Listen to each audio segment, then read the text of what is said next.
I'm always kind of thinking about what do I need to do to get the piece to like a complete vision of what I have in my mind. I'm always pursuing something that I'm able to reach. I think about at every stage, what do I need to do to get to that point? And kind of pushing past a lot of the common self-doubt that comes with doing anything that's kind of difficult.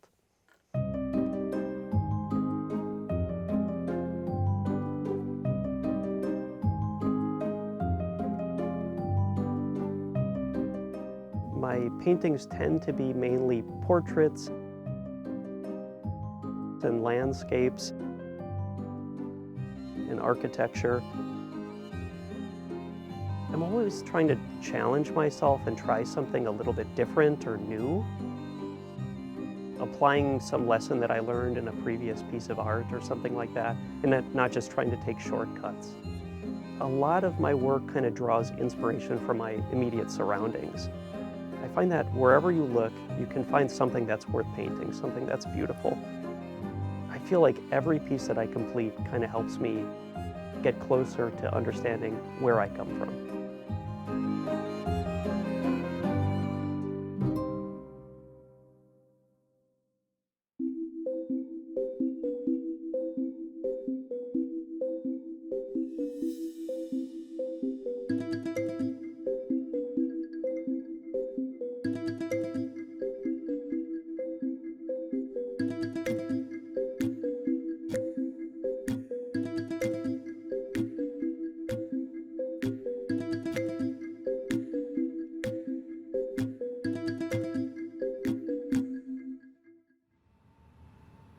This is an attempt to make a still life painting based on some objects I kind of have at home.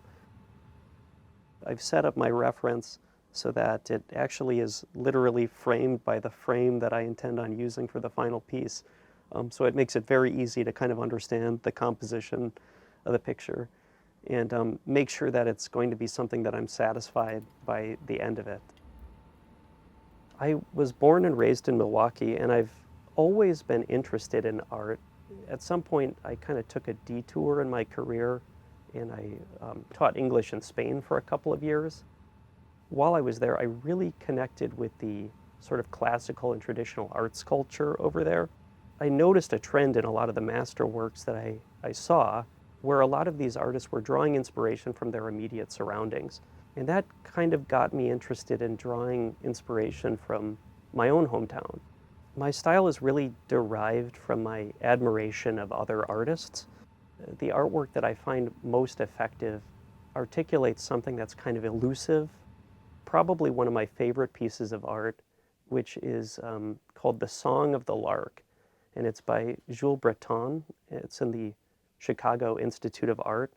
It's such a gorgeous combination of figuration and landscape and storytelling that it just draws me right in. And I feel like that's something that I want to really aspire to. That's what I continue to chase. There's this kind of saying in the art community that your personal style consists of the mistakes you make while trying to imitate your master. And that kind of applies to me because I'm often trying to experiment with different methods of painting and styles of painting. This is actually my most recently completed oil painting. This is kind of an experiment because it's using a different style than I've ever attempted before. It's a divisionist style. It's kind of like a pointillism, but with oil paint. I wanted to represent a major landmark in Milwaukee, but try it in this kind of style and color palette. I found the frame and I felt that this kind of painting really suited it. I felt like I really wanted to attempt that.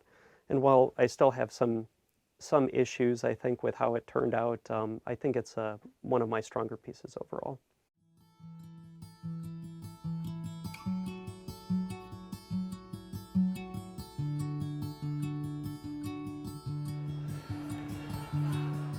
Gallery nights are neighborhood events where local businesses offer their space for artists to display their artwork.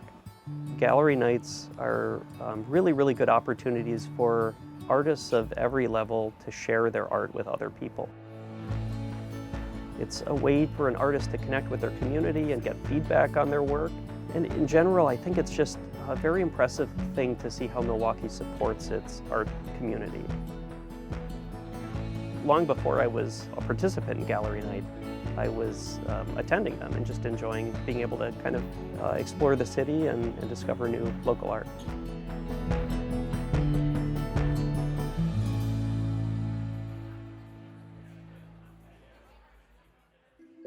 Thanks for watching the Arts Page. Please like, subscribe, and turn on notifications for more stories of art in our community.